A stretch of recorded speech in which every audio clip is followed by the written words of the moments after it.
Hi, good morning, everybody. And today I'm excited to talk about an experimental and analytical pipeline that I've been working on for a few years now in the lab.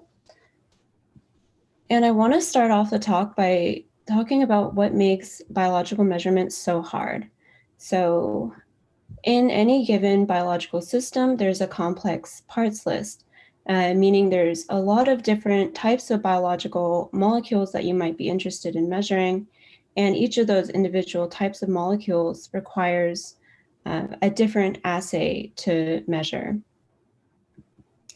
And in addition, the complex parts list is moving in time and space. So we need to design our assays in order to be able to measure those changes in time and space. And on top of that, population level or ensemble level measurements are not really appropriate for capturing the inherent heterogeneity in these systems. So to highlight this, I like to use the example of a smoothie. So there are a bunch of different types of berries that go into a smoothie, but once you mix it up, it's impossible to recover the information about the types of berries and how many of each type went into the smoothie. And in the same vein, if you have a sample of cells with heterogeneous phenotypes, if you were to measure that sample at the population level, you would arrive at, or you would measure your average cell in your population, which might not even be represented by an individual cell in your original sample. And you lose all the information about the individual phenotypes that were in your original sample. So for this reason, we really need to make measurements at the single cell level in order to be able to learn any information about the individual behaviors of individual cells. So there are a number of different technological breakthroughs that have made it possible to address these complexities of biological measurements. So breakthroughs in genomics is making it possible to measure the transcriptome at a single cell level with increasing complexity and accuracy, but there is essentially a different omics type measurement for any different biomolecule or any component of your biological parts list. So we're able to study this parts list with increasing complexity and accuracy. And in addition, breakthroughs in imaging technologies are allowing us to measure the changes in spatial temporal information with increasing resolution. So these breakthroughs include new imaging modalities or new live cell reporters, but we're able to learn more spatial and temporal information about biological systems than ever before. But both of these technological breakthroughs are generating complex data sets that are only really interpretable with machine learning tools. So essentially, the increasingly complex data sets that you are generating are almost useless without appropriate tools to be able to understand the underlying trends. And in the lab, we're particularly interested in assays that allow us to learn about the parts list information while retaining the spatial information of the original sample. And this broad category of assays can be referred to as spatial omics.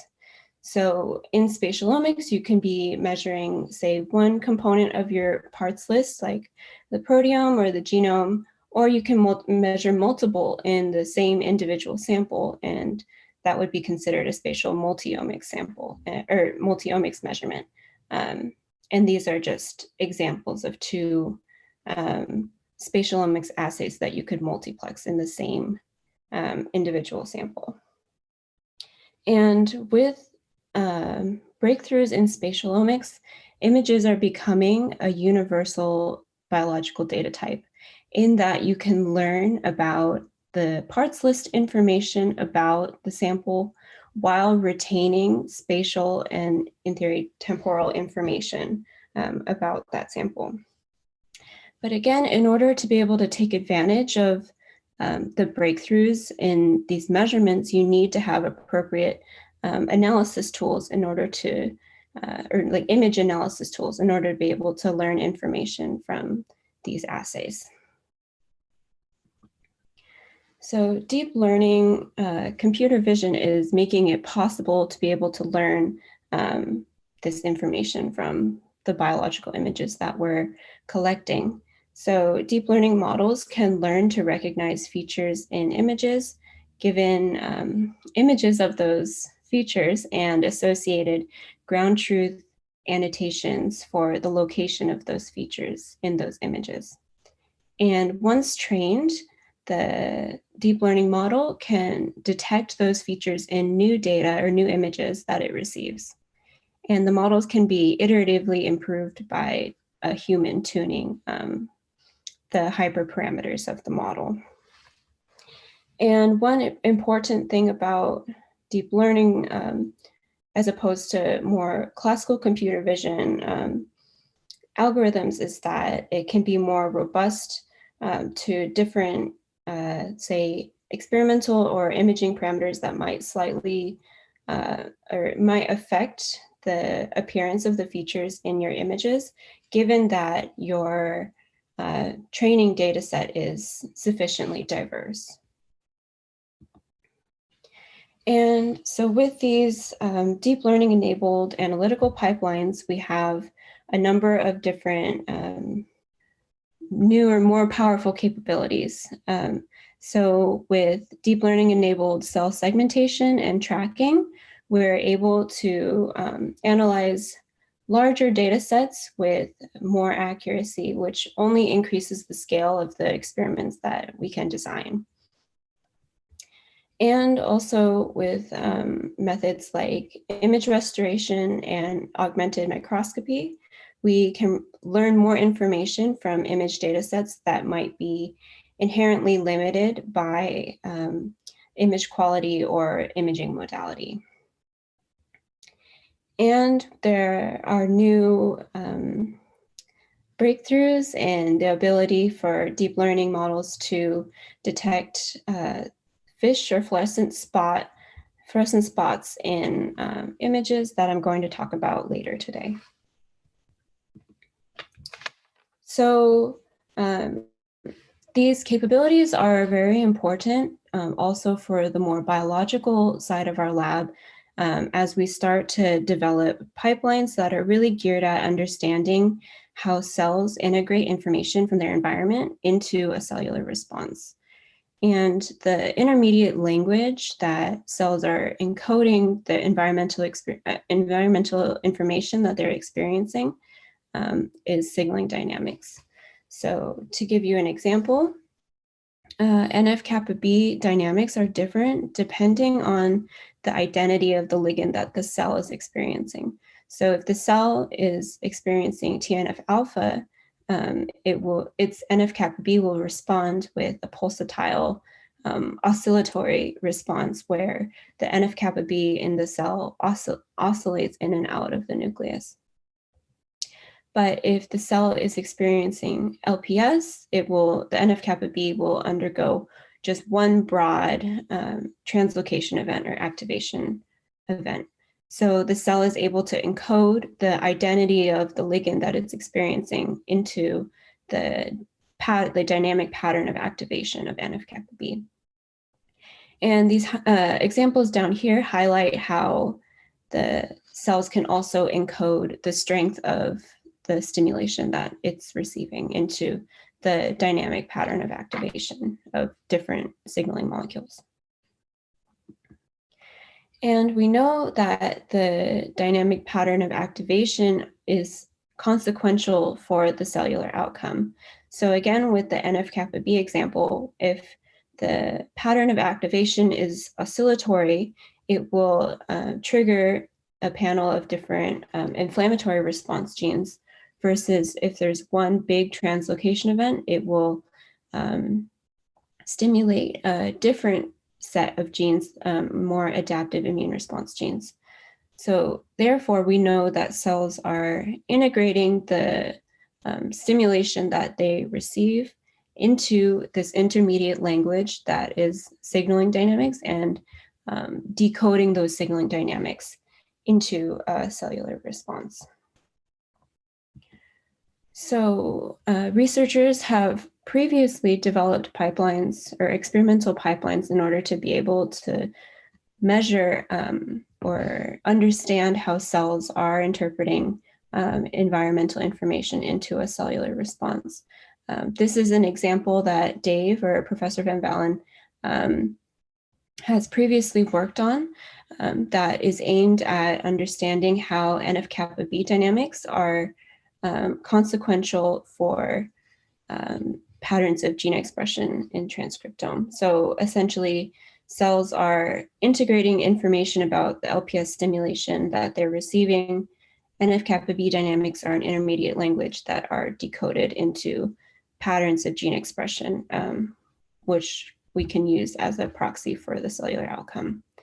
In this pipeline, though, the cells are sorted onto a ECM coded chip, and the cells are imaged on this chip before they undergo single-cell RNA-seq in order to be able to quantify the expression of different genes downstream of NF-kappa B. But this pipeline is, well, it's first of all expensive to implement because of these chips, but also technically difficult. So one of my goals in my research is to be able to implement spatial omics assays in order to be able to alleviate some of the challenges of assays like this. So I am designing what we call in the lab a pipeline for integrated measurements, and we use the term integrated measurements to really emphasize that we're making multiple measurements on the same individual cells at the single cell level in order to be able to understand how cells are integrating information from their environment and translating that into a cellular outcome. So in an example pipeline, the cells would experience some stimulation, usually like chemical agonist stimulation. And then you would measure the live cell dynamic response to that stimulation, whether that's changes in morphology or changes in activation of a signaling pathway as measured by some live cell reporter. Excuse me. And then the cells would be fixed and you would perform any number of different endpoint measurements. These can include measuring the transcriptome with something like RNA-FISH. You could measure the metabolome with something like mass spec. You could measure the proteome with something like immunofluorescence. But these are the different spatial omics assays, amongst others, that you could perform after making the live cell dynamic measurements. So now to talk about the more specific biological question that I'm interested in. I'm interested in how immune and metabolic signaling pathways interface in macrophages. So the macrophage immunometabolic signaling state is highly plastic, meaning that it is determined highly by the immune and metabolic stimuli that macrophages are experiencing. So macrophages are integrating the immune stimuli and their metabolic state to end up somewhere on a spectrum of different immunometabolic states. And I'm going to highlight the two different extremes of the spectrum, even though cells can land in between these two different states. So on one extreme, we have the inflammatory M1-like macrophages, and these are the macrophages that have antimicrobial properties, meaning they're the ones that are responsible for killing the pathogens. And this is a highly energetically expensive process. So it's going to require a lot of ATP very fast. The cells are going to need to be able to produce large amounts of ATP very fast. So the macrophages mainly rely on glycolysis for this process, and meaning they need to block their TCA cycle in order to be able to achieve that level of ATP production. And on the other extreme end of the spectrum, we have M2-like anti-inflammatory macrophages that are mostly responsible for tissue homeostasis. And because this is less energetically taxing, the macrophages can leave their TCA cycle intact and rely mostly on mitochondrial respiration to produce their ATP. So the specific integrated measurements pipeline integrated measurements pipeline that I'm designing in order to be able to address this question involves measuring metabolic and immune live cell reporters for the dynamic measurements. So in the lab, we are tagging NF-kappa B and IRF3, which are immune transcription factors. We're tagging them with fluorescent proteins in order to be able to quantify the amount of the transcription factor in the cytoplasm relative to the nucleus, which indicates the activation state of these signaling pathways. And we also have live cell reporters for AMP kinase and mTOR, which are known to interface with these immune signaling pathways so that we can understand how the metabolic and the immune signaling pathways are interfacing to determine the immunometabolic signaling state of these macrophages. And then after fixing the cells, the primary measurement that we're starting with is measuring hallmark genes for the immunometabolic state of macrophages with RNA fish. But you could imagine multiplexing or swapping out this endpoint measurement with other options, like measuring the metabolome or the proteome. Hi, Emily. This is Brian. Yep. I have a quick question.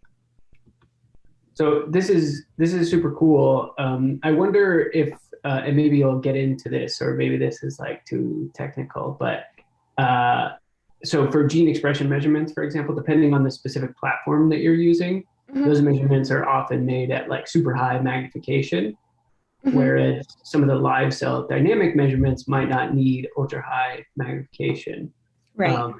So is everything done at kind of the highest magnifications that's needed, or are you able to sort of disconnect those and do, for example, live cell measurements at low mag and then zoom in on regions of interest and do the gene expression measurements at higher resolution? Right, that's definitely a consideration that we have in mind when we're designing this pipeline. I think in the end, we're going to end up needing image registration tools in order to be able to register the images at lower resolution and higher resolution. So the eventual goal is really to measure the live cell dynamics at lower spatial resolution because we need better temporal resolution. It would take too long to scan through a dish at higher spatial resolution and then registering it with images at higher magnification for RNA fish. Thanks. Okay, so yeah, we are working in the lab to tag these immune transcription factors with fluorescent proteins in order to be able to quantify the amount of the transcription factor that's in the cytoplasm versus the nucleus. And it's definitely possible to analyze time-lapse image or time-lapse data sets like this without deep learning, but the deep learning enabled cell segmentation and tracking are, it will only increase the scale of the measurements that we're able to make because we can make, or we can analyze the images in a more timely fashion. And in the same cell as we're expressing the fluorescent immune transcription factors, we also want to express reporters for the metabolic state, or live cell reporters for the metabolic state of the cell. So the SHU lab has previously designed a flavor of reporter called Spark Reporter. And these reporters cluster in response to kinase activity. So when the kinase is deactivated or not active, the fluorescent signal in the cell is diffuse. And when the kinase is active, the fluorescent signal becomes clustered. And the way that these reporters achieve that is by expressing two different constructs in the cell. And each of these constructs has an orthogonal homo-oligomerization tag, or HO tag. And it forms these homo-oligomers. And one of the oligomers has a kinase substrate that gets phosphorylated by your kinase of interest. And then the other oligomer has a phosphobinding domain that will selectively bind to the phosphorylated kinase substrate when it's phosphorylated. So you will only get this clustered appearance of the reporter when this substrate is phosphorylated. And so it's a readout for the activity of the kinase. So we've adapted this flavor of reporter to be able to measure the activity of AMP kinase in the cell, and that's what you're seeing here. The reporter is clustering in response to ionomycin, which is an agonist for AMP kinase activity. And also, we are currently working on an analytical pipeline in order to be able to quantify these images with deep learning. As you can imagine, it's somewhat difficult in order to be able to quantify kinase activity directly from these images, because you need to quantify the amount of reporter that's in the clusters in any given frame. So that's something that we're actively working on. And after we make the dynamic measurements of the immunometabolic state, we want to learn about the endpoint, the cellular response as measured by RNA fish. So we're measuring different hallmark genes for the immunometabolic state of the macrophages.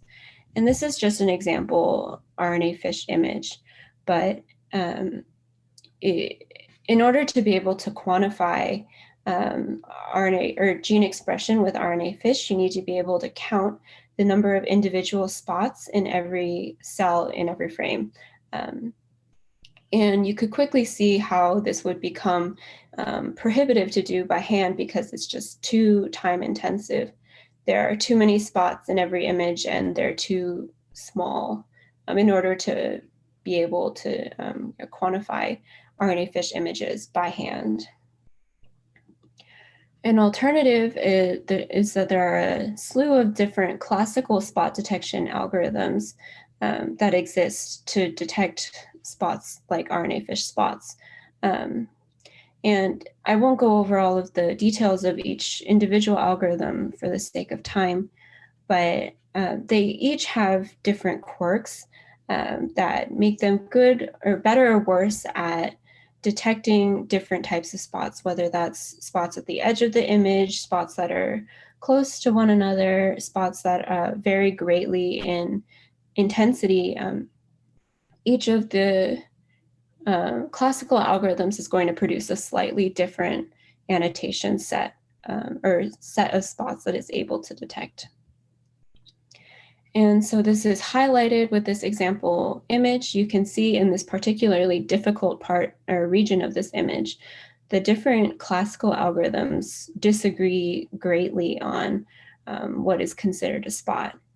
And this really highlights an inherent challenge in annotating RNA fish images. It's like, even if two humans were to sit down and annotate the same data set, they wouldn't necessarily agree 100% on what is considered a spot and what's not considered a spot.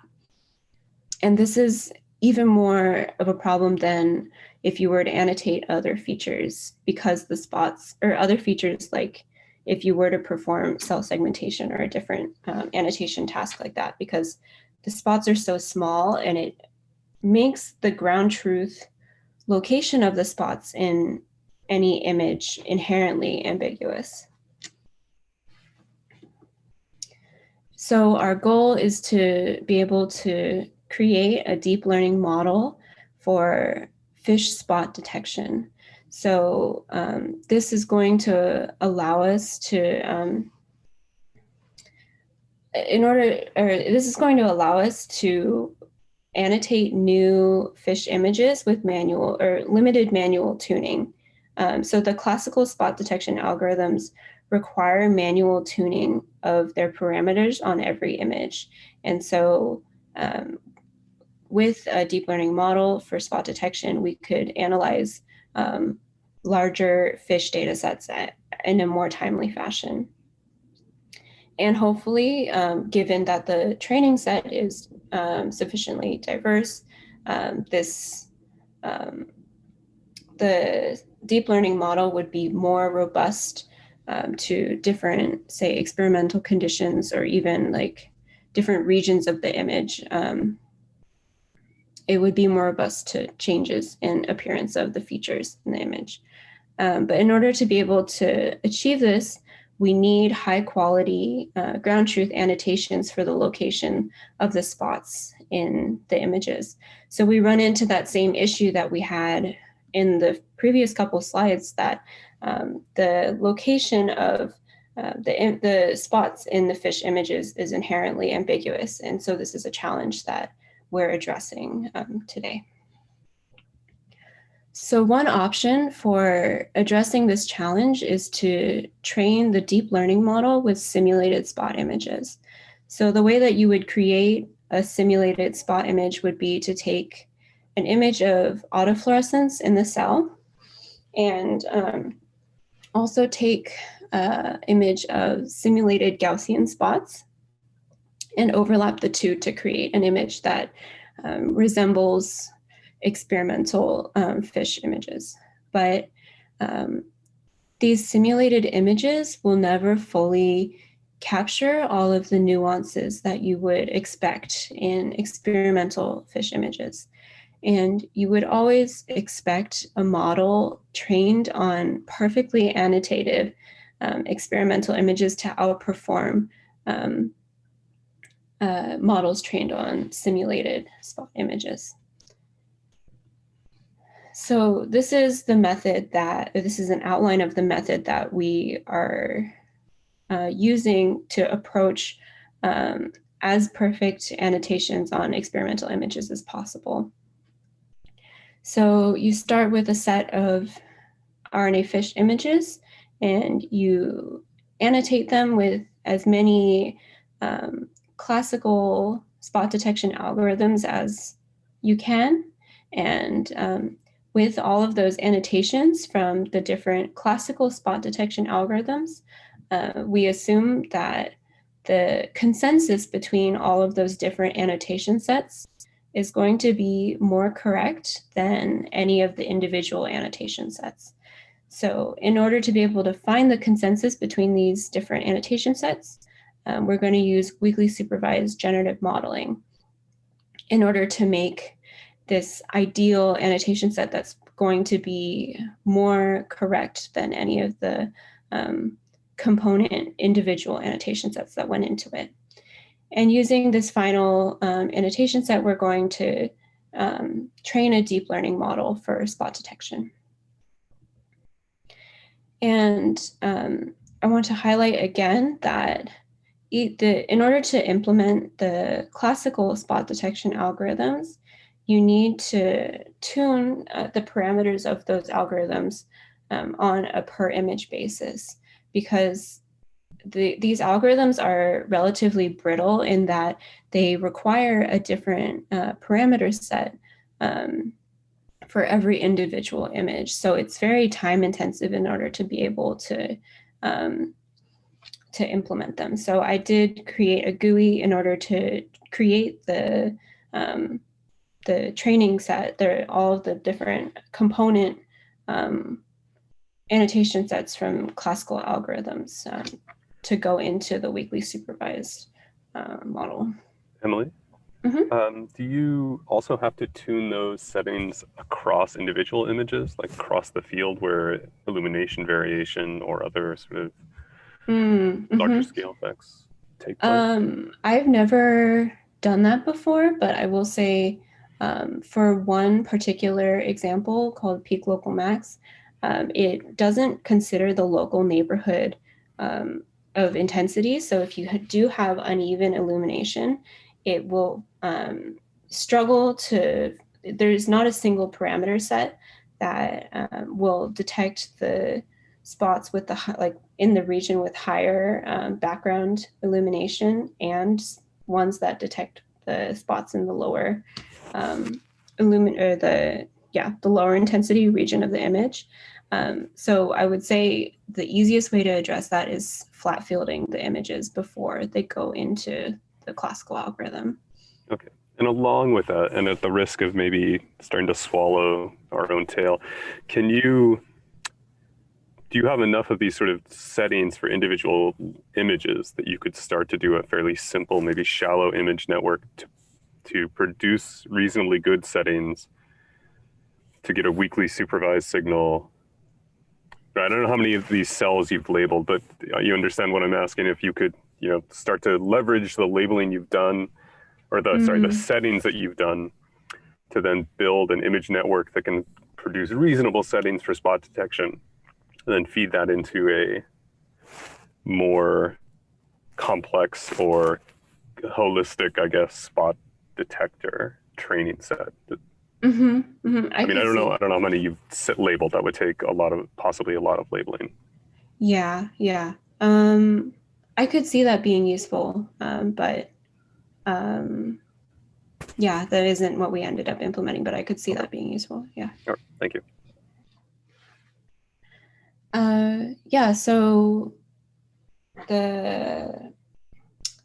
So we end up using an algorithm called expectation maximization in order to find the consensus between these different annotation sets. So there is some ground truth identity of each of these spots, though it can be ambiguous, but they are either true detections or false detections. And each annotator either detects that spot or misses that spot. And we can visualize this information in a more spatial form where the clusters of spots are detections that are assumed to come from the same ground truth detection. So say for cluster number 1, we have all 3 annotators detecting this cluster, which is supposedly coming from this ground truth true positive detection. But for say cluster number 2, we have only one annotator detecting it, and that's likely because it is a false detection, and these annotators are correctly missing this cluster. And we feed this information into expectation maximization in order to be able to quantify the probability that each of these clusters is a true detection. So we see when all 3 annotators detect a cluster, it's most likely that this is a true detection, so it's given a high probability of being a true detection. Or for clusters like number 2, where only one annotator detected it, it's likely to be a false detection, and it's assigned a low probability of being a true detection. So we benchmarked the performance of the expectation maximization with simulated detections. And so we simulated 3 different annotators, 2 high quality annotators that have a high true positive rate and a low false positive rate, and 1 low quality annotator. And we see that the output of the expectation maximization over the iterations approaches the simulated value that we, or the original value that we simulated the annotators with. So we know that the generative modeling, the expectation maximization is working as we intend it to. And we also see that the probability assigned to each of the clusters or each of the spots converges over the iterations. And the different colors are just to highlight to you that these are different trajectories over the iterations. And we can quantify how the percentage of these spots that are being correctly labeled by the generative modeling because they are simulated. So we can see that as the number of annotators and the size of the data set is increasing, the percentage of the spots that are being correctly labeled is converging to a value that approaches 100% correct. So we're very pleased with this, that the expectation maximization is working as we want it to, and we can have confidence that when we use it on experimental data, that it's going to be correctly guessing which spots are true detections and which ones are false detections. Emily, sorry, this is Luca. I have a question about the last couple of slides. Sure. So one question is, I'm a little bit unclear what is the expectation maximization doing? Is it the same as having a majority rule? Is it doing something different than the majority rule? Yeah, it's doing something slightly different. Sorry if I can pull up a hidden slide. Oh, that didn't work. I'm not sure why it's not letting me. Sorry to show you in the non-presenter view, but essentially what's going on is you're starting this algorithm with an initial guess for the true positive rate and false positive rate for each annotator that you're using. And then you're using the information about which annotator is detecting which cluster in order to approximate the probability, the Bayesian probability that each cluster is a true positive or a false positive. And then after you have this information, you, for each annotator, are summing up an expectation value for the number of true positive and false negative, false positive, true negative for each annotator. And then you're using those values in order to be able to update your guess for the true positive rate and the false positive rate for each annotator. And we're going to be iteratively repeating these steps in order to converge to a final guess for the true positive rate and false positive rate for each annotator, and a final guess for the probability that each detection is a true positive or a false positive. All right. Does that answer? Yeah. So after you have done this iteration, basically you have calibrated your annotators, and now that they are calibrated, you are just, in some sense, doing a weighted average, right? To determine. So the one that is more precise will have a higher importance in deciding whether the annotation is true or You could false. think about it that way, yeah. Okay, thank you. Yeah. Okay. So now that we are confident that the generative modeling is performing as we expected, we use it on experimental detections. So in the left panel, it's this same image of all of the different classical, or the annotation sets we get from classical algorithms. And then we feed this information into the generative modeling, and for each cluster of detections, we get a probability that this is a true detection or a false detection. And we see that for the most part, the types of spots that it's rejecting, or the spots that it's assigning a low probability to, that they are a true detection are the spots that were detected by maybe one or two of the classical annotators. And for the most part, we see that it is rejecting spots that by eye don't appear to be spots, which we are happy with. And then from the EM output, we have our consensus annotation set. The way that we achieve this is by setting a threshold value for the probability that is required for a spot to be considered a true detection. So for now, the probability that is required is just set at 50%. So the spots that are more likely to be a spot than not are maintained in this consensus annotation set. And then we use this annotation set in order to train a deep learning model.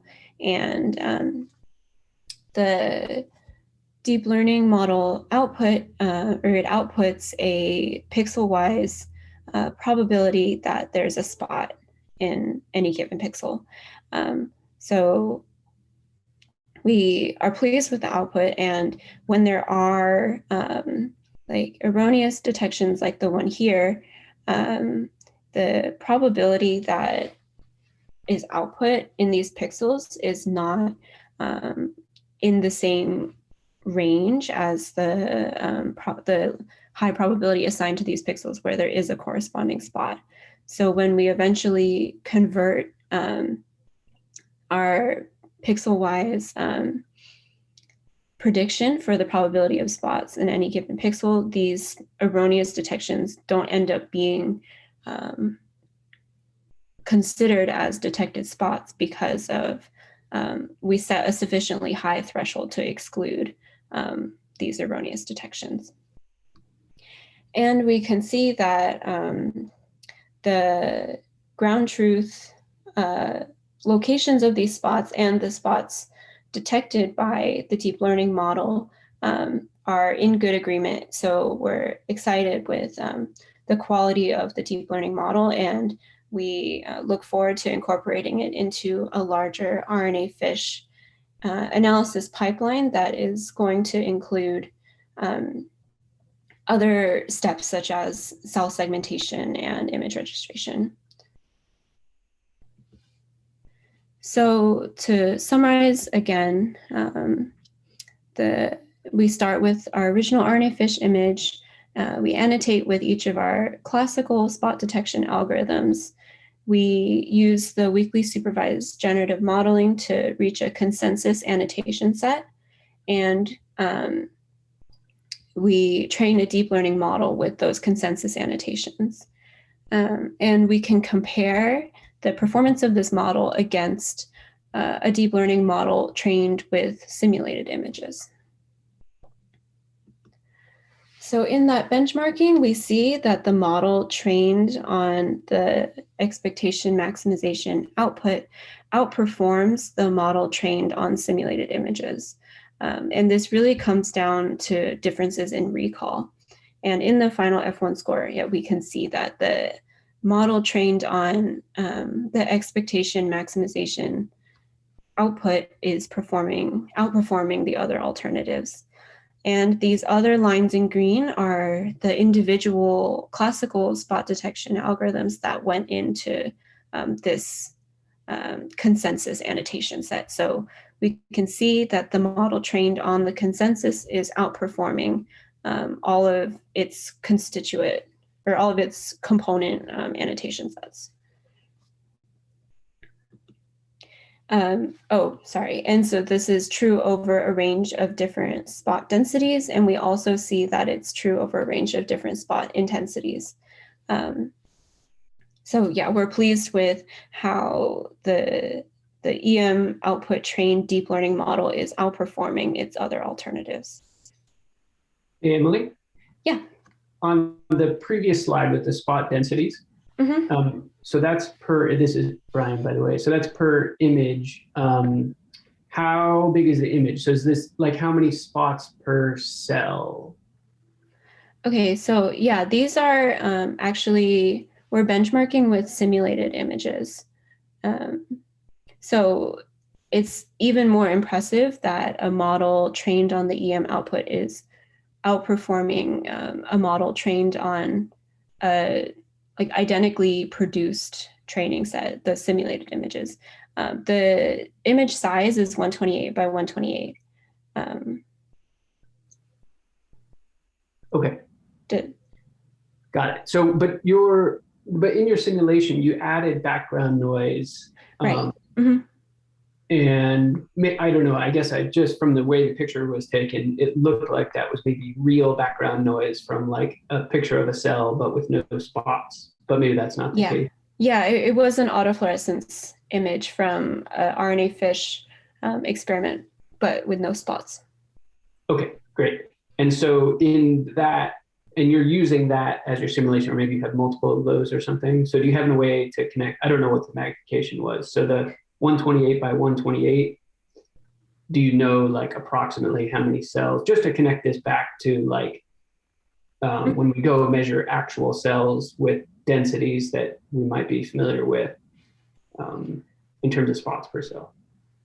Yeah, so the autofluorescence image was collected at 100x magnification, which would be the same as what we would use for RNA fish. So I would expect the noise to be like of the same length scale as we would expect. I forget if there was more to your question. No, it was just that if you were using a background that came from a real image of a real cell, then we might be able to tell. Yeah, then we might be able to tell like 128 by 128 contains approximately n cells, which is probably one, I would guess. Yeah. So I did spend time characterizing the average number of spots, the average size of spots and intensity of spots that we would see in an average fish image out of one of our experiments. And the range of spot densities and intensities that I've simulated here is capturing that normal range. And the spot size has also been matched to the size of you would expect from an experimental image. Cool. And then I guess one follow-up question, the specific like mode of, so there's lots of different fishy experiments that exist. Right. You know, there's like HCR, there's awesome fish, there's merfish, there's sea fish. Here I'm imagining you're not considering sort of the combinatorial barcoding things, but maybe something that's more just like SN fish. Right. Yeah. Do you have a specific experiment in mind here? So we used Seekfish for these images that we're training on. And we eventually want to expand the pipeline in order to be able to analyze combinatorial barcodes. Thanks. Yeah. Yeah, so that segues nicely into, we are excited about how well the model trained on these cultured cell Seekfish images is performing on an example multiplexed experiment in tissue with splitfish. It seems like this model is general enough in order to be able to analyze more challenging examples with lower like spot quality. So we're excited that this method has the potential to be used on harder examples. And with that, I would like to acknowledge everyone that helped me along the way. I want to thank the whole Van Balen lab, but especially Nitsan, who was a postdoc that has since moved on to industry, who I worked closely with in the beginning of this project. And I would like to thank funding sources, and I'll take any questions.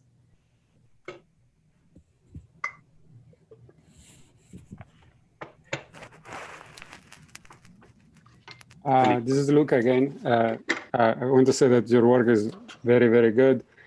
Just one question is that for a while, I also was thinking to a similar problem. And one thing that I realized was that this type of consensus method, they have the unfortunate property that sometimes if you have one method that is correct and the other are wrong, you will just disregard the right model.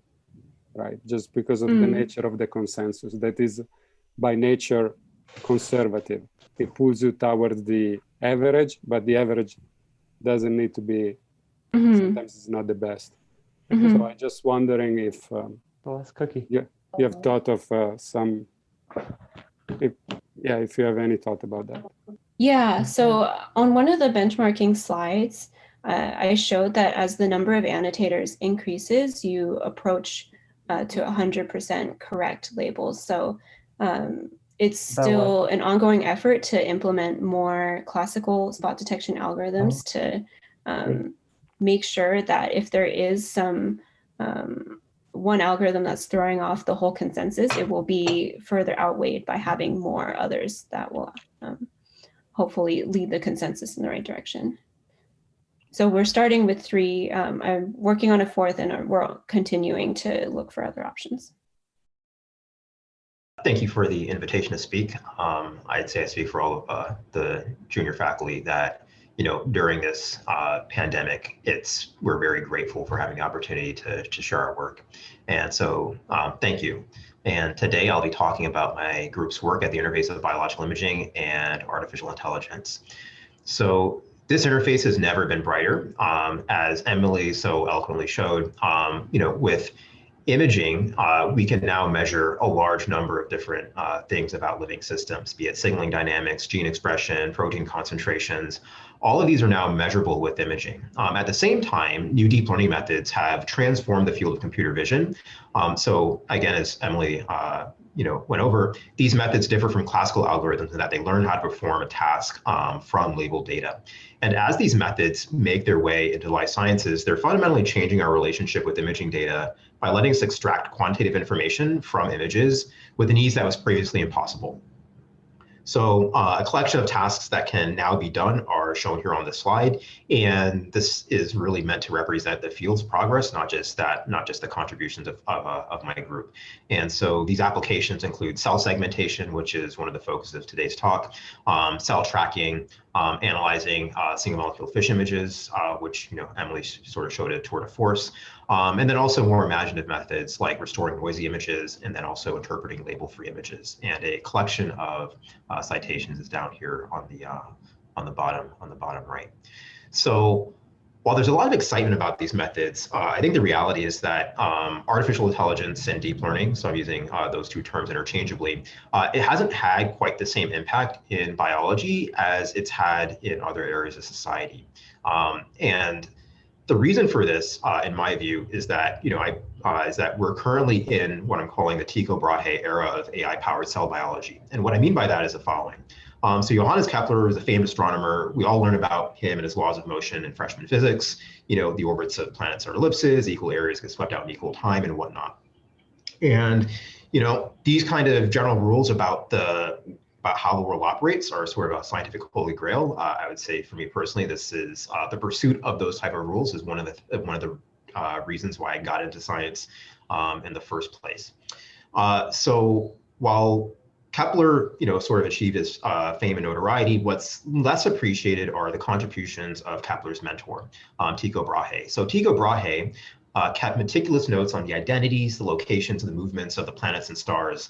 And these notes were compiled over decades. And it was exactly this data-centered effort, collection, curation, annotation, that enabled this generation of, sort of general knowledge and insight.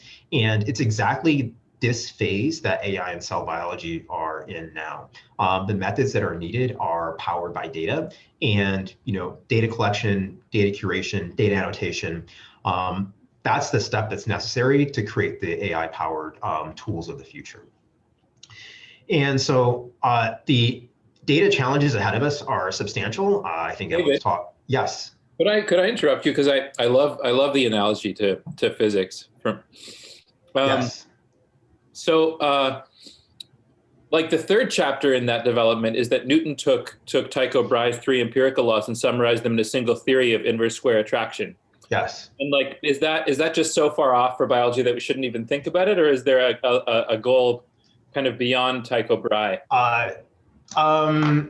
Yeah, so I'd say the larger, I guess what I would personally see as happening is that, an effort like that will almost certainly happen. I'd say like there's to one degree or another, it's happening like already. But I view it more as like the early days of thermodynamics. I think so what I mean by that is that, we're going to have sort of effective phenomenological models of how, these complicated systems work. And then those will give us like some insight. And then the refinement process will lead us to, ideas, concepts, theories, that have better predictive capabilities. And so the challenge really is how to get the data, the raw data, into a form where you can start actually doing that type of modeling. And that's where the Tycho Brahe type effort is required. As sort of meant to go over in the slide, like the data of the future is imaging, because it's images that can actually capture the different ways in which biological matter can vary simultaneously, right? So we know that things vary in their parts lists as far as like their different molecular components. They also vary in space and time. And if you want to have data sets that capture both of those types of variation, it has to be imaging. And it's really, it's really the spatial omics methods that let you get at both of those things at the same time. As this talk will show, and as I'm sure like many of you are familiar with, it is a non-trivial amount of work to go from like, hey, I have a spatial omics data set to, hey, I have something that's, nice, clean, and interpretable that I can then go and do modeling. I would say like that's, the ability to go directly to get to that interpretable data set sooner. I think that's one of the powers of methods like single cell RNA sequencing. You actually can get, sort of like the quantitative, tables of gene expression with single cell resolution, and the processing required to go from like the raw data to having like those cell tables. There are a number of packages now they're able to do that in a fairly automated fashion. Getting imaging to that point is almost certainly going to require this Tycho Brahe-like effort. There's no other way around it. Does that answer your question? Absolutely, that's a great answer, much more than I expected. Yeah, thank you. Okay. Yeah, and that was also kind of the point of the slide. Sort of like what does that Tycho Brahe effort look like? I sort of gave like my thoughts on what the data itself looks like. The annotations though are a different challenge, and I'd say they're sort of two flavors for the annotations. One, we know we're going to need dense pixel level labeling of images. And then two, the labeling is going to have to occur at single cell resolution because, that's sort of just the fundamental unit of living matter. And I'd say a prototype of what I'm talking about is shown on this slide here on the right. So here we have a nice movie of a cell undergoing mitosis, DNA in red, microtubules in green. And this is paired with a quote unquote annotation of mitosis that was produced by the esteemed cell biologist Walter Fleming in 1882. And I think I like this video because it's sort of poetic. I think it kind of illustrates that, the future for cell biology actually goes through its past. Okay. So while the data challenges ahead of us are substantial, they're further compounded by additional challenges associated with using these deep learning methods in practice. And these two additional challenges are models and compute. And so all of these combined, these are sort of captured, all these challenges combined are sort of captured by this term software 2.0, which was first coined by Andre Karpathy, who's currently the head of AI at Tesla. And software 2.0 really calls attention to the reality that to use deep learning in practice, you actually need much more than deep learning. And so we sort of been active in this area for the last 3 years, and our experience is sort of the same as that of our colleagues in industry. Is that if you want to do software 2.0 well, you need to address these challenges. So the challenge of data, the challenge of models, and the challenge of compute. But you have to address them like all at the same time. Like you need to be co-developing models, co-developing data sets, co-developing models, and co-developing computational infrastructure. It's not enough to work on any one of these things in isolation. You really need to be doing all of them at the same time. And each of these areas has challenges associated with them. And so I'd like to share, sort of my view of what these challenges are. Not to claim that we solved them all, we haven't, but just to show where the field is and to highlight what I think the major roadblocks are ahead of us. So for data, how much data is necessary for a given task? So this is actually something that's, for many things that people want to do, this is actually something that's not known. For a lot of images, the types of annotations we want are, pixel level labeling. These are actually the most expensive type of labels to create. How do we generate them in an affordable manner? Biological imaging data is higher dimensional than consumer images. There can be a temporal component. You can have up to 3 spatial components, and then you can also have multiple colors. How can we get annotators to work well for these sorts of data? I think that's a very important problem. Data sets change over time, and as do the models that are derived from them. And so can we put together sensible versioning systems that links data sets to models and then the analyses that are derived from both of them? I think having such a system is going to be really important for a, for a sort of reproducible science type future. For the models, understanding which model architectures are accurate enough for automation while remaining fast enough for inference. Knowing which model architectures can actually be scaled to big data in an affordable way. And then also thinking about how can we limit model size so that we can deploy collections of models as opposed to focusing on just individual models. For compute, how do we integrate models into complete pipelines? It turns out that for most things that people want to do, a deep learning model isn't enough. It's almost always deep learning plus something else, that something else being a collection of classical algorithms. And constructing these pipelines where you have the deep learning and the something else, I think that's an important challenge. How can these pipelines be migrated to the cloud in a way that makes them both scalable and affordable? As I'll sort of go over to the talk, cloud computing is a great way of making these methods more accessible, but implementing them in a way that is scalable and affordable is a non-trivial problem. And then lastly, how can we optimize models for edge devices? There are a number of scientific use cases where you really have a demand for low latency, and figuring out which architectures are going to provide the performance that you need, but are small enough so they can be deployed on edge devices. I think that's something that's important. And then lastly, and unfortunately, I'm not going to talk about this today, but this is something that I think about quite often, is how can software 2.0 improve our experimental designs? Now that we know what deep learning can do, can we use that knowledge to design better, more scalable experiments? I think the answer is yes, and I think this is going to be a very, very exciting area in the not too distant future. Okay, so with that said, I'd like to share a couple stories from my lab that are at the interface of these problems. So there's one story at the data and model interface.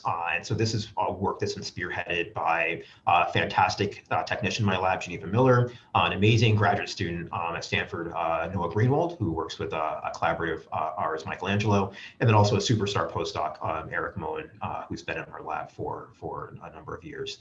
And then there's also a story at the model and compute interface. So with that, I'd like to go over these two stories. And the data model story really centers on how to get single cell information out of images.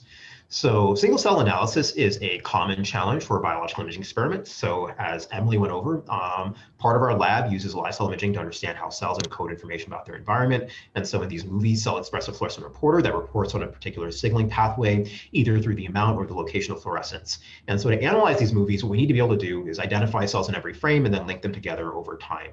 Once we've done this, we can convert these movies to these quantitative single cell traces. So I like to think of these as being, the cell signaling version of a patch clamp, because each trace sort of tells you what a cell is quote unquote thinking about its environment. We're also interested in understanding how these sort of signaling dynamics are converted into patterns of gene expression. And so as Emily went over, to measure this, we fix cells at the end of a time lapse and then perform endpoint multiplex fish. And Emily went over quite nicely how one can use deep learning to quantify these single molecule fish experiments. Okay, single cell analysis is also a challenge for tissue imaging experiments. And so there are new multiplexed imaging methods that make it possible to image both the location and abundance of dozens of different proteins simultaneously in tissues. These methods sort of fall into one of two categories. So you'll have a tissue sample that you want to image. You'll have an antibody panel that speaks to the different markers that you want to be able to look at. And so you'll stain your sample with this antibody panel. And so then one set of methods images using mass cytometry. And so this is imaging by ablation. You have an ablative beam that you raster over your sample. And to create a pixel in an image, the beam gets parked at a spot. It ablates the tissue at that spot. A cloud of smoke happens, and then that cloud of smoke gets sucked off and sent to a mass spectrometer.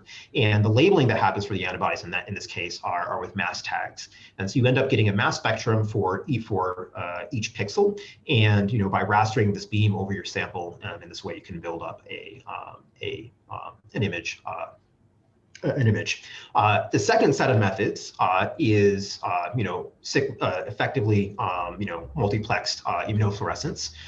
You do iterative rounds of staining, imaging, and then destaining, and so in this way you sort of iteratively build up what your multiplexed image looks like as well. And you sort of have to do one of these two things just because of the problem of spectral overlap. If you're imaging using light and fluorescent dyes, it's hard to get more than four colors in any given imaging run. Okay, so these new methods are able to image, antibody panels that have, dozens of different markers and generate very rich data. And the data they're generating are opening, brand new windows into the biology of both healthy and diseased tissues. And so here is an example data set from a paper that I was fortunate to be part of, from Mike Angelo's group, published in Cell in 2018, showing a multiplex ion beam image, a set of images from the multiplexed ion beam imaging platform for a cohort of patients who had triple negative breast cancer. And so the point of this isn't to, look at any given marker, but just to show that for, a variety of different patient samples, you can collect these multicolor images where each quote unquote color corresponds to some biologically meaningful variable, right? So double-stranded DNA highlights where all the cell nuclei are, CD45 tells you where the immune cells are, EGFR, P53 are reporting on the state of the different tumor cells that are present in the images. You can generate very rich data sets. And while these methods are very powerful, interpreting the data they generate poses, very substantial computational challenges. And at the beginning of almost every analysis pipeline that people put together for interpreting data like this, is cell segmentation.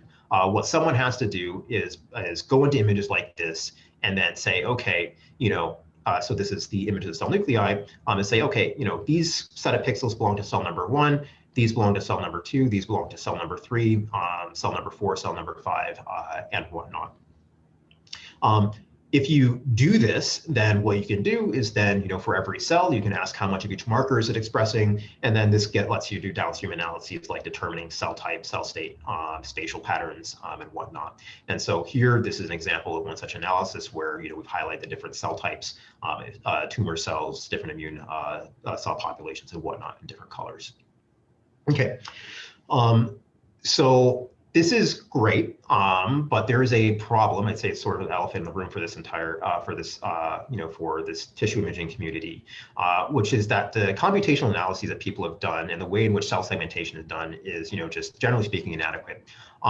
So most analyses done to date, these are including the ones that I've been a part of, has used the cell nucleus as a proxy for the whole cell. And this is inadequate for several reasons. Most proteins aren't localized to the nucleus. And so if you're using the nucleus as a proxy, you're significantly subsampling, the pixels that belong to the whole cell. And this leads to just, generally speaking, poor marker quantification. It's also impossible to assess protein localization or cell morphology. If you don't have access to the the cytoplasm in the membrane compartment, you can't ask where different proteins are localized, and if you don't know the boundaries for the entire cell, it's generally impossible to do cell morphology analysis because the morphological information you get from the nucleus is just it's just missing a lot of information. Okay, and so what's really needed is the ability to do whole cell segmentation. And I'd say ideally, the ability to do whole cell segmentation across the diverse set of tissues that people are looking at and also across the diverse set of imaging platforms that people are using today. And so how do we get there? And so there's a large community of people who are actively working on developing new deep learning models and architectures and way of framing cell segmentation problems and whatnot. And this is very important work. But I think fundamentally, the way we're actually going to get to performant models for these imaging, for these different use cases is by improving the underlying data. You know, we've been active in this space for the last 3 years, and well, probably a little bit longer. And you know, what we just come to appreciate is that the reason why models don't perform is, you know, more often than not, it's that the underlying images themselves lack the information necessary to perform the desired task. For images and tissues, this issue arises a lack of contrast in images between neighboring cells. And for live cell imaging movies, this arises as a lack of temporal information. And so for live cell imaging, almost every publicly available training data set doesn't have temporal information. These are you know, static snapshots that are being annotated rather than whole movies. And so an example of how information content can improve model performance is sort of shown here on this slide. And so here we have an image of cell nuclei and tissues. And so you can, you know, have a undergraduate, graduate student annotate some data, and you know, you can use that to train a model. And so if you train a model on those annotations to predict where the cell boundaries are, using just this nuclear image, what you get is a image like this. And so what you'll see is that there are all of these gray regions, and these gray regions represent areas where the model is uncertain about whether this is a boundary or whether it's inside of the cell or part of the background. You know, you can actually, because, you know, a number of these imaging methods have the capacity to image multiple markers, there's an opportunity to add contrast back in the form of another marker. And so so for this example, you can take an image of the nuclear envelope. So you can have an antibody that targets one of the proteins in the nuclear envelope, lamin, for instance. And then you can take the same data set, same annotations, but have a image of the cell nucleus, and then also an image of the nuclear envelope, train a model, and then ask like, okay, well, how does it do? And you know, the resulting model performs like this on the same image. And so what you'll see is that all of these gray regions disappear. And so this sort of highlights that, you know, if you add the information back, then it's actually much easier to get the models to perform well.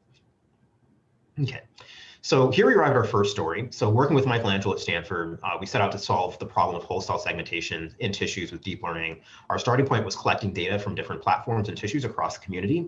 And you know, to address the previous issue that was raised about information content, we made sure that these data sets each had both a nuclear marker and then also either a membrane or cytoplasm stain as well. And we had that latter one because we wanted to be able to do whole cell segmentation, and you need a marker like that to make sure that there's there's actually information present in the images to perform whole cell segmentation.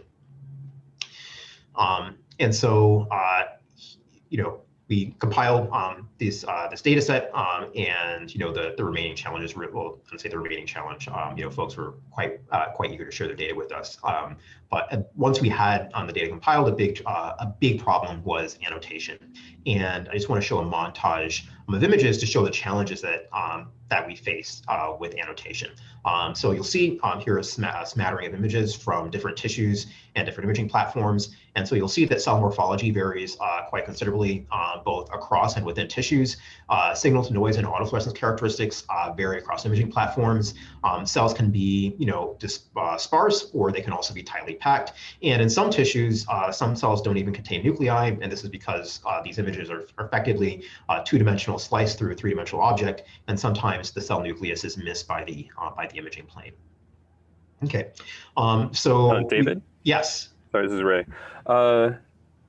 What about when, like, are there, or is it valuable or possible to do analysis where sort of there's a soft assignment where different features actually end up being assigned to sort of different individual cells, right? Like the image segmentation problem is often phrased as, I need to label each pixel with which cell it came from.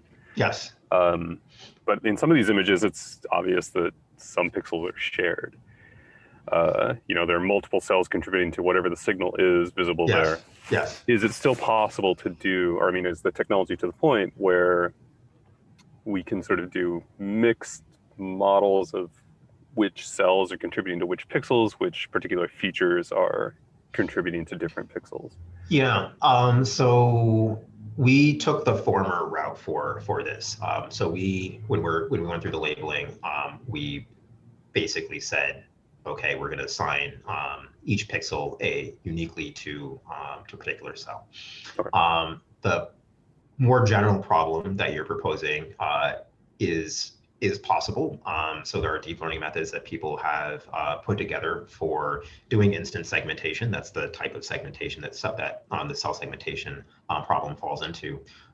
Doing instance segmentation in images where you have overlaps between objects. That is something that can be done. The challenge with doing that isn't so much on the deep learning side, it's really on the labeling side. For this problem, I think we sort of evaluated at the beginning, and paying attention to these sort of overlaps was just going to be prohibitively time intensive, and then also financially expensive as well. Yeah, so we opted not to do that. Thank you. Yeah. Okay. So the annotation problem as posed, however, is very, very, very substantial. Just getting humans to perform well on data like this for that easier problem is very, very hard. And so to solve this problem, we developed a human-in-the-loop approach to data annotation. And so in this approach, experts, crowd workers, and deep learning models work collaboratively to develop these data sets. And so this approach has 3 phases. So in the first phase, experts annotate enough data to create a preliminary model, but also enough data so that they can define the annotation task itself, get a sense, and concretely define what are the hard examples, and how should those hard examples be dealt with. What's a quote unquote correct annotation, what's a incorrect annotation. So as a result of this, you have a preliminary model. This preliminary model gets passed off to the second phase. And so in the second phase, crowd workers work to annotate data by correcting model errors. And so to start, let's say you have a new image that needs to be annotated. It gets passed through the model. The model produces a prediction. Because the model isn't backed by a large amount of data, there's a variety of cases it just hasn't seen and doesn't know how to deal with. And so this model will create predictions that have a fair number of errors. These predictions are sent to crowd workers. The crowd workers have instructions from the experts on what errors to find and how to fix them. They then fix the errors. The crowd corrected predictions come back to the expert. The expert performs some quality control. Once the data passes quality control, it gets added to the original pile of training data. And so now you have more training data. This lets you train a new model, and then the process can repeat. And so what ends up happening in this cycle is that you end up getting into a virtuous cycle. As you get more data, your model makes fewer errors, and that means that it takes less time for the crowd workers to correct a given image. It takes less time for the experts to perform quality control, and because it takes less time, what ends up happening is that the marginal cost of producing annotation goes down. I mean, it actually goes down quite substantially as this process continues. And so eventually you get to a point where you can enter the third phase, where you have a model that is performant enough so that it can be deployed to the broader community and then used in a fully automated fashion to continue to churn through data. May I? Hi, Yes. it's Pavel here from Dana-Farber Knowledge Systems Group. I was wondering, the crowdsource step, right? Yes. Do you have any considerations with regard basically how many people you need in the crowd, in this crowd step, right? Do you actually mean this is a crowd, or just 3 students looking at you take majority? What? Yeah. Oh, this is a crowd. So student labor is not well suited for a task like this. You need crowdsourcing, and I'd say in particular, you need a professional managed crowd. A project like this is going to be very difficult to execute on Amazon Mechanical Turk. If I could if I could sort of pause my talk briefly, give like a mini, I don't want to call it a lecture, but like a mini, just my thoughts on crowdsourcing. So crowdsourcing comes in two varieties. So I like to think of it as managed crowds and unmanaged crowds. Unmanaged crowds, there's no manager. Any person who's part of the crowd can work on any project, and it's sort of on the crowd, the person who's managing and designing the projects to sort of filter out, identify who's going to perform well, and keep the contributions from those people, and then filter out the people who aren't performing well. And so Amazon Mechanical Turk, for instance, like falls in this unmanaged crowd category. And so there are, you can use unmanaged crowds to like great success in situations where you can get multiple contributions for the same data set, right? So if you have ways of averaging labels, unmanaged crowds can actually work really well. The cell segmentation problem does not fall into that category because you end up getting these label images, so images where each cell gets a unique integer ID, and having ways of averaging that, averaging these label images for different annotators. That's, at least to my knowledge, good methods for doing that don't really exist. The other option, which is what we've done, is managed crowds. And so these are companies where, you sort of pay a management fee. So it's either a license fee to use their platform, or it's an overhead that they add on top of like the hourly rate for crowdsourced workers. And so what the managed crowds let you do is they give you an opportunity for feedback. And so if people are not performing well, if they're making mistakes, you can actually talk to a manager and say, hey, we notice people are consistently making this type of mistake. Can you address it so that so that we can not have this happen. There's opportunities for things for training, and I'd say broadly speaking, it's the managed crowds that are the solution for these type of problems. Does that answer your question? Yeah, sweet. Thanks. Yeah. Yeah. You also do need a fair number of people because the next slide will reveal that. Okay, but broadly speaking, this is the framework that we use for creating for annotating TissueNet, and we think that just generally speaking, like this is going to be the solution for biological imaging's data annotation problem. Is this hybrid approach where humans, experts, crowdsourcers, and deep learning models sort of all work together to create these data sets. Okay, so we've done this for the data set that we compiled, and so we're calling this data set TissueNet, inspired by the original ImageNet that sort of kicked off the deep learning revolution. So TissueNet is the largest collection of its kind. The data set is composed of images from 6 different imaging platforms, as well as 9 different organs. And excuse me.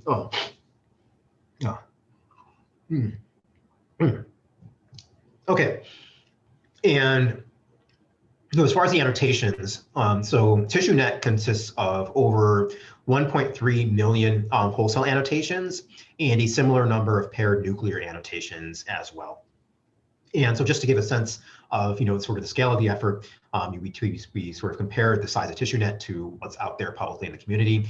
And so this isn't to sort of knock any previous efforts. The data sets that are out there are were very hard to make and very valuable. This comparison is really just to show the scalability of this human in the loop approach. And so when you look at nuclear annotations, TissueNet contains twice as many nuclear annotations as all publicly available cell segmentation data sets combined. And then when you look at whole cell segmentations, it's about 16 times as many annotations. And so getting to the point from the previous slide, annotating this data set took about 4,000 person hours, or about 2 person years worth of work. And because we're taking this crowdsourcing approach that's enabled by this human in the loop framework, so this is actually much less than what it would have been had we not been using this human in the loop approach. And because we're doing crowdsourcing, most of this annotation burden was carried by crowdsourced annotators and not experts. Okay. So with this data set, we can train deep learning models to simultaneously perform nuclear and whole cell segmentation. And so this model works by predicting both the cell contours and also the cell center. And so with these pieces of information, we can feed them into a marker-based watershed algorithm and then quickly determine which parts of an image belong to each cell. I do want to highlight that this model exists as part of an entire pipeline that normalizes images to remove, sort of variation in acquisition conditions, and then also performs tiling and untiling so that large images can be processed. And this might seem a little pedantic, but I think this is an important point because complete solutions require more than just deep learning. It's this full pipeline that's valuable. It's this full pipeline that needs to be shared, not just the particular deep learning model. And so we're currently calling this entire pipeline Mesmer, which inspired by an early comic book superhero. And so I would like to, in this case, I think pictures are of the results are sort of worth 1,000 words. And so I'd like to walk through, some imaging results of what Mesmer can do. And so here we see a multiplexed image of a pancreatic cancer specimen taken on the Codex platform. I believe this was gifted to us by Travis Hullman at Memorial Sloan Kettering. And so we can take this image, the cell nuclei, nuclear marker is in green, membrane marker in blue. We can take this image and then run it through Mesmer. And the predictions of where the cells are, the predictions for the cell outlines are shown here in white. And so we see here that Mesmer actually does quite well at identifying all the different cells in this image. We've performed some pretty extensive benchmarking of Mesmer. As a measure of segmentation performance, we use the F1 score. So we'll call it the F1 score is the harmonic mean of recall. If a cell is there, did I detect it? And precision, if a cell was detected, was that detection correct? And here we've compared it to CellPose, a recently published generalist algorithm for whole cell segmentation, and also one of our prior models, TissueNet, which we had trained to perform nuclear segmentation in multiplex ion beam images of breast cancer patients. And so in our analysis, we found that Mesmer was about as fast as FeatureNet and approximately an order of magnitude faster than CellPose. And but importantly, it's also substantially more accurate than either prior method. And this is true for both if we use both the F1 score as our measurement criteria, but also any other segmentation score that's commonly used. So be it recall, precision, Jacquard index, which measures the quality of the cell mass produced by all of these different measures. Mesmer is better than essentially every other algorithm that we've tested against. And so I just want to highlight, like, this comparison slide isn't meant to downplay the value or the importance of these other tools. CellPose is a great method, and has seen a lot of use by a lot of people and has provided a lot of value to the imaging community. The point of this is really to highlight the importance of the training data. The reason why CellPose doesn't perform is just because it hasn't seen the tissue imaging examples that Mesmer has. If it did, some of the analyses that we've done would lead us to believe that CellPose could perform comparably. Although the speed is also an issue and would still be a reason to choose Mesmer's deep learning model over CellPose. But again, just to reiterate, the point of this is it's really the data that powers the models, and it's the data that gives models the ability to perform and generalize. David? Okay. Yes, it's Ray. Do you have sort of an estimation or a measurement of how it does when you sort of hold out individual tissues? I mean, I imagine it might be, okay, great. Yeah. So we have looked at the difference between generalist models, so models that have been trained on the whole thing, and then specialist models that have been trained on specific tissue subsets. Not surprisingly, the ones that are trained on specific tissues, if you go to tissues that are out of distribution, they perform poorly. But the generalist model and the specialist models, like on that tissue subset that the specialist model is trained on, they're comparable as far as like the F1 score is concerned. We've done a similar analysis breaking out by imaging platform. Not surprisingly, the one, if you train on an IF platform and then you evaluate on IF data, you perform well. If you train on an IF platform and then evaluate on a mass cytometry-based platform, you do poorly, and vice versa. Okay, thank you. Yeah. Okay. So to visually show what differences in F1 score means, we've created this visualization where we've colored cell masks by the relative error in cell size, and so blue cells are too small, while red cells are too large. And so using this visualization, we can walk through an example image and then look at like what these different methods produce. And so here's the ground truth. And so here we're comparing the ground truth to the ground truth. And so it makes sense that everything would be white. Next, we see the results for FeatureNet. So the F1 score is about 0.66, which isn't bad, but we can see that it's also systematically misjudging the size and shapes of cells. And so cells are either, too red or too blue. And then we also see that a significant number of merge errors. So these large red globs, and then also a non-trivial number of splitting errors as well. Next, we see the results for cell pose, and its real failure mode is that it misses cells that don't have a significant expression of a membrane marker. And we think it likely learned to do this because it was trained on cell culture data, where staining is just much more uniform. And again, the point of this, the point of the slide isn't to downplay cell pose. It's a really nice method, a nice paper, but rather is to illustrate that it's the data that makes these methods powerful, not just the algorithm. And last, we see the results for Mesmer. It achieves an F1 score of 0.88 and visually speaking, the segmentations are just substantially nicer. The next few slides illustrate one of Mesmer's best features, its ability to generalize across tissue types and imaging platforms. And so here we have a collection of images from different tissue types and disease states.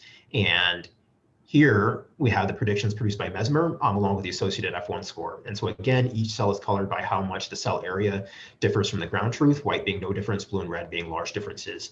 And so what we see is that Mesmer is accurate across all these different tissue types and disease states, whether it's breast cancer, colon cancer, ductal carcinoma in situ, histologically normal skin or lymph nodes, tuberculosis. In all of these different settings, Mesmer is able to perform quite well. A visual tour across results from different imaging platforms reveals the same story. Here we have 4 fields of view for 4 different imaging platforms: Vectra, MIDI, TOF, cyclic immunofluorescence, and Codex. Mesmer performs equally well on all of them. And I'm not sure if I said this explicitly, but it's important to reiterate. This is the same model with the same hyperparameter settings being used to process all of these images. There's no manual tuning that a user has to do to produce these results. Okay. Were those? Oh, sorry. Yeah, go ahead. Were those 4 platforms present in the learning data set, right? Yes. Yeah. Have you looked at any additional data that are from, I don't know, platforms that were not present in the learning data set? So these platforms kind of cover, almost everything that people are doing. I would say there are tissues that are not represented, and depending on sort of the staining quality and then like the complexity of cell morphology, some tissues that are out of distribution, like we still do very well. There are others where it's more challenging, and it's clear that there's a fundamental limitation to what Mesmer can do for those tissues. I'm going to get to that in a couple slides, if you'll permit me. Thanks, sure. To continue. Thanks. Yeah, okay, so we've also compared Mesmer to human performance. And so there are 2 analyses that we've done that have leading us to conclude that the difference between the outputs that Mesmer produces and the outputs that human annotators produces are relatively indistinguishable. And so there are two analyses. One is we've And so to do both of these, what we've done is we've taken some held out data from TissueNet and then asked a panel of experts, so these are graduate students, postdocs, who do a substantial amount of tissue imaging. We asked this panel of experts to produce annotations for this held out data. And so for each image, we have multiple human-produced annotations.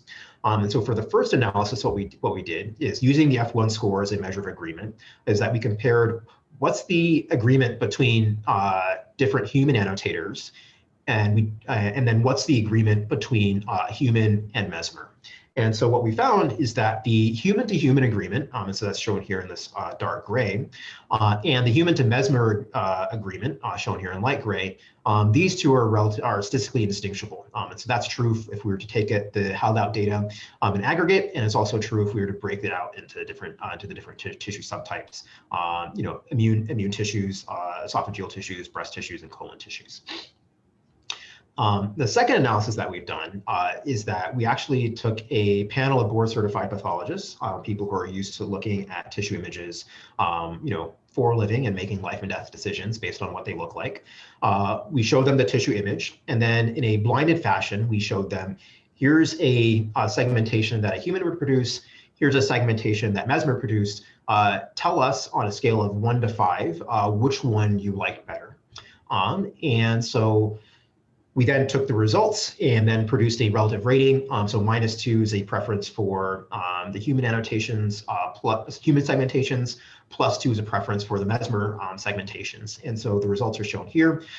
And basically whether you look at it in aggregate or if you break it up by tissue, there's effectively, no preference displayed by a panel of board-certified pathologists, for Mesmer-produced segmentations or humans-produced segmentations. So that's true if you look at it in aggregate. If you break it out by tissue subtypes, there are tissues like immune tissues where there's a slight preference for Mesmer, and then tissues like colon where there's a slight preference for humans. But by and large, there's no strong preference displayed either way by pathologists. And so we sort of view this analysis in combination with the previous analysis as evidence that Mesmer's achieved human level performance for whole cell segmentation. Okay, in tissues. So we're just now digging into what Mesmer can do, and so we feel that the results are going to be transformative for both tissue biology and also digital pathology. So for example, with accurate whole cell segmentation, we can accurately identify the type of each cell by quantifying the signal lineage markers and performing clustering.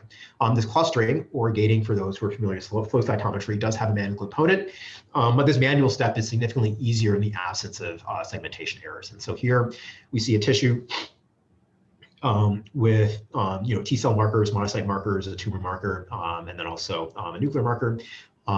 In the middle are sort of the gating results using Mesmer segmentations, and then on the right are the gating results if you use the ground truth segmentation. So you can also ask, okay, if we're to compare cell counts, one thing that that folks are interested in doing, cell counts produced by using Mesmer's using Mesmer's outputs or using ground truth segmentations. The two are very similar. We can also do protein localization analyses. And so in these images, we have markers with different localization patterns. So for instance, Ki67 has nuclear localization, while pan-keratin is cytoplasmic. So here we have CD44 and also HER2. These are cytoplasmic / membrane localization. And because we have both nuclear and whole cell masks for each cell, we can then quantify the amount of signal in each compartment. And so doing that, we see that Mesmer is able to accurately quantify the localization of these different markers for things that make sense, like E-cadherin, immune markers, HER2. Those are predominantly in the non-nuclear compartment. For markers like Ki67 or histones, those are in the nuclear compartment. And comparing what the results of using Mesmer's predictions versus what the ground truth prediction was, what the ground truth, quote unquote ground truth and segmentations were, we see that there's fairly good agreement. Okay. And excitedly, we're also able to make cell morphology and observable within tissues. So the study of cell shape has a very rich history in cell biology, and we're quite excited about what it can tell us in tissues. And so to demonstrate our ability to do this, we used a multiplexed imaging data set of human decidua during pregnancy. And so recall the decidua is a thick mucous membrane that lines the uterus and undergoes extensive remodeling during pregnancy. This remodeling is driven by differentiation of human endometrial stromal cells into a secretory phenotype. And so as these cells differentiate, their morphology changes from from elongated, sort of fibroblast-like shape into a globular shape. And so this morphological transition is sort of due to remodeling of their actin cytoskeleton. Interestingly, inability to undergo this morphological change has been linked to preeclampsia in some in vitro cell culture models. And while this morphological change has been seen in vitro and has been identified by pathologists for many years, it's actually never been quantified in tissues before. And this is really just like a technology limitation. It's only been within the last few years where we've had both the imaging methods capable of highlighting these morphological changes, and then also having the algorithmic capability of quantifying them as well. Okay, and so to analyze these data, and so this gets back to a previous question, what do you, are there limitations? And so the limitations of Mesmer are really in that we're using one one membrane/cytoplasm channel to sort of capture the extent of the whole cell. And there are some tissues where things are just too densely packed, the morphologies are too weird and bizarre for a single channel image like that to provide enough contrast to perform whole cell segmentation. And for tissues like that, one solution that we think is quite viable if you're doing multiplexed tissue imaging, is doing lineage-aware segmentation. And so the idea here is that you can actually use the lineage markers themselves as tools to provide contrast to deep learning models to inform their segmentation. And so to sort of test this out, we created a lineage-aware segmentation model, and then use that within the larger Mesmer pipeline. So if you're using one of these multiplex imaging platforms, be it MeBe or Codex or whatnot, they can measure dozens of markers, and so having fairly large lineage panels isn't that unheard of. There is a downside though. People use different lineage markers in each experiment, and so there's sort of this expectation that these lineage-aware models will be, while they're more accurate for these use cases, they're just generally speaking going to have less utility, because the marker panels are just going to vary, across experiments. But they do have the potential for higher performance for these more difficult tissue types. And so to create this model, we annotated about 10,000 cells in MeBe images of human decidua and used it to train a model. This model had access to 6 different lineage markers: H3, HLA-G, Vimentin, CD14, CD56, and CD3. CD3 is not shown. And so as you see in this image, the resulting lineage-aware segmentation model can accurately perform whole cell segmentation in these challenging images. We then used this lineage-aware Mesmer to process our data set and then produce masks for each cell. And then we extracted 6 different morphology metrics from these masks. And so these metrics include the nuclear to cell ratio, the aspect ratio, how elongated the cell is, different measures of radial asymmetry. And so here there's the distance between the cell center and the cell and that cell's convex hull center, and then also the difference between the cell's area and then the that cell's convex hull's areas. And this really gets at how many indentations does a given cell have. And then we also use measures that sort of also try to get at this spindliness. And so here we use the square of the perimeter to the area ratio, and then also counting the number of concavities present in a cell. And so on the right, we have examples for each of these metrics, both as far as the cell masks, and then also as far as the raw signal, and going from low values to high values, goes from left to right. Okay. with these, so we get this vector of 6 different morphological features for every cell. We then did k-means clustering of these morphological features to identify morphological archetypes, and we found roughly four archetypes. And so so archetype or cluster 1, these cells are long and spindly. Archetype 2 or cluster 2, these cells are large and globular. Cluster 3, these are small, symmetrical with small amounts of cytoplasm. And then cluster 4, sort of intermediate values of each of these different metrics. And so, we think that cluster 1 represents these human endometrial stromal cells, sort of pre-morphological transition, and cluster 2 represents the sort of the same cell population, but after they've remodeled their active cytoskeleton. To sort of see why we think this, what we can just sort of walk through the analysis that we've done. So we've identified these archetypes, and then we went back to the imaging data, grouped images by date post-conception. So dates earlier than 10 weeks are considered early, dates 16 to 18 weeks are considered late, and then we colored cells by their archetype. And so visual inspection shows that in the early images, in the early data sets, we have an abundance of cluster 1 cells at the early time point. And then if we look at the later time points, what we see is an abundance of cluster 2 cells. And so this change in cell populations, we think, represents this morphological transformation that's been observed by pathologists and has also been seen in vitro. So we can quantify this just by looking at the ratio of cluster 2 to cluster 1 cells in the early and the later time points. And we see there's a fairly significant increase in cluster 2 cells. And so this analysis, shows that we can harness this morphological information in a quantitative way. And I think what's nice about this is sort of 2 things. One is it ties, the modern multiplexed imaging methods and the modern algorithmic methods. It ties it with observables that are rooted in the historical observations, made by pathologists. The second thing that's nice about this method is that cell morphology is not biased by imaging platform, and we think there's a real potential to use cell morphology as a way to harmonize disparate measurements that are being made across these different tissues and across different platforms. Okay, we've been, so that's sort of the tissue story. We've been hard at work building a similar resource for live cell imaging. This problem is challenging in its own right because there's a need to annotate entire movies rather than individual frames. And so we're busy collecting and annotating both nuclear and cytoplasmic movies across commonly used cell lines and annotating them with single cell resolution. And I want to say to date, we've annotated approximately 600,000 to 700,000 cell nuclei and around 100,000 whole cells during the life of this project.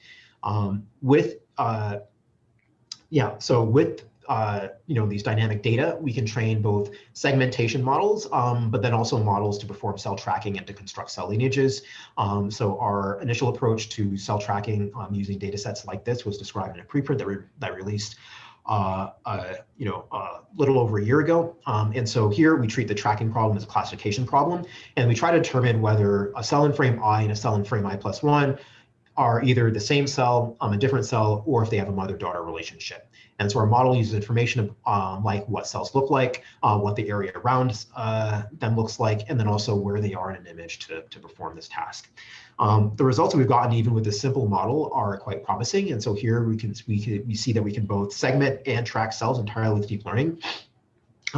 We benchmarked this tracking model again, quite extensively, and what we found is that the real performance boost is in our ability to detect cell divisions. Unfortunately, with the metrics that most people who are developing cell tracking algorithms use, the metrics themselves actually masks the real strengths and the real weaknesses of cell tracking algorithms. And we sort of had to develop our own benchmarking approach to really get into what are the failure modes of the different algorithms that are out there, and what's the actual value gain for deep learning. And we think it's sort of twofold. One is the ability to detect cell divisions. The second is actually just the accuracy boost that you get with cell segmentations. Because we have data sets that have been annotated, keeping the temporal context in mind, they're more accurate, and so that means that the models make fewer segmentation errors, and because they make fewer segmentation errors, the tracking algorithms themselves end up being more accurate. And again, sort of what's driving the performance on both of those axes isn't just the model; it's also the data. We're not the first people to try to tackle cell tracking with deep learning or segmentation with deep learning, but because we've been building these expansive data sets, we're fairly confident that even these simple models will perform quite well when compared to alternative approaches. So this work is underway, and David, yes, we've reached about an hour. Okay, then. But we usually have some discussion time afterwards. If you just want to, I can finish in less than 5 minutes. Okay, I think that's fine. Okay, great, okay. thank you. So the annotation's ongoing. These are some of the problems that we're trying to work out. Annotating the edge cases. The textbook story of cell division, one cell turns into two, is not what we've seen in these movies, and making sure our annotation framework is able to handle those edge cases is something we're paying a lot of attention to. And then building a pipeline so that we can do whole cell segmentation and cell tracking using label-free images. That's something we're working on as well. As far as the future of annotation, what's really exciting, all this work that we've done is very hard but what I find really exciting is that because we've invested in the software infrastructure required to execute these little projects, that actually has reduced the cost of annotating data to the point where it's on par with a single sequence experiment. And so if we had to create another TissueNet, it would take us about $20,000 to $25,000, and that's just given by the number of crowdsourced hours required to create that data set, multiplied by the $5 to $7 per hour that you need to pay crowdsourced labor. And so I think this is really exciting because, as everyone can imagine, these performant models are going to be extremely useful, more so than any one sequencing experiment. And it's actually not that expensive to do now.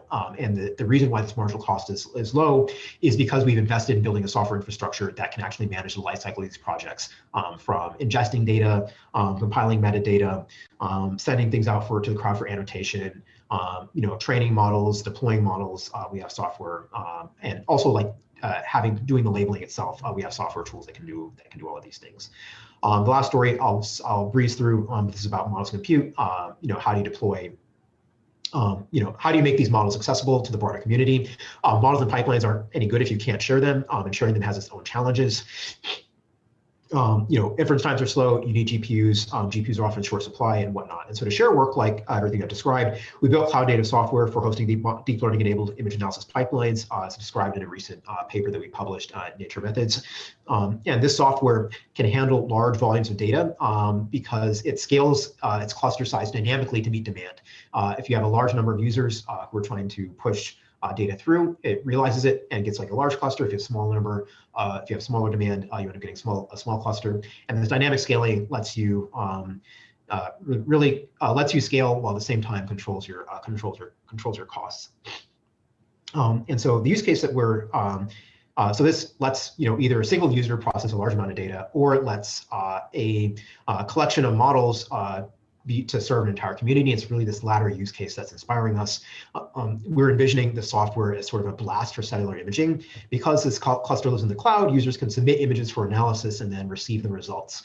And we've actually built plugins for ImageJ and QPath, two commonly used image analysis software packages that do exactly this. So within ImageJ, you can open an image, submit it to Mesmer for analysis, and then receive the results back, and then go do the subsequent analyses that you would do on ImageJ. This deployment model, I think, solves a lot of the pain points that people have experienced with using deep learning in practice, and the only real cost is network latency. We've demonstrated that this software can scale to handle millions of images while at the same time considering costs. Data sets of the order of 1 million 1 megapixel images can be processed in several hours for about $100 to $200, and we think this is affordable.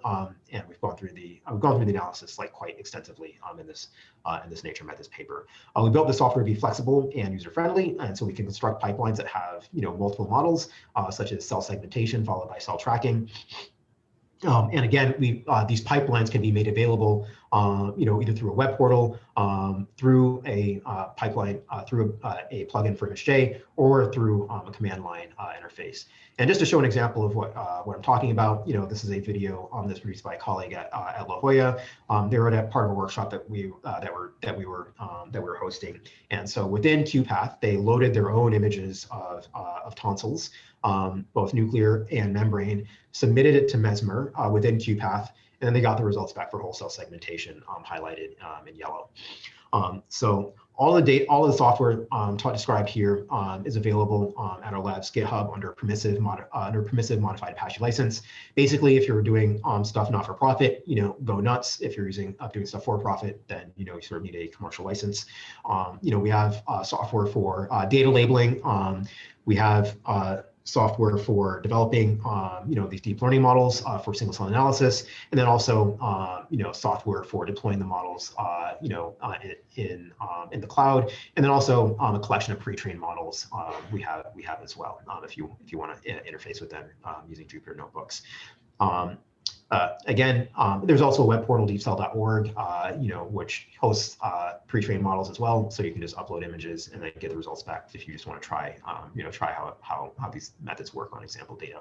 And so a detailed tutorial is also available at our lab's GitHub under Intro to Deep Cell. And so I do want to highlight that this Deep Cell project is really trying to address each of the different challenges of these different data, model, and compute domains.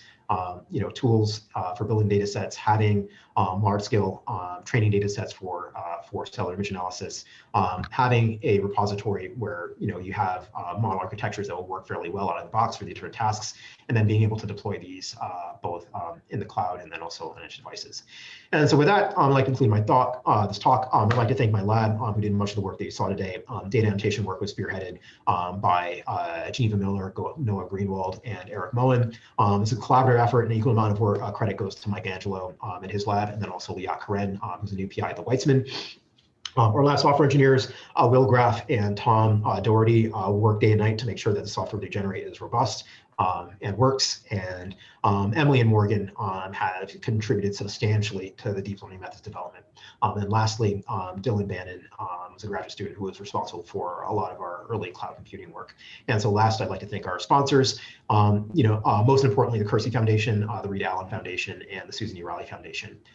We've also received some limited support from the NIH and the Allen Foundation through sub-awards as well. And also like to thank various centers at Caltech for funding support.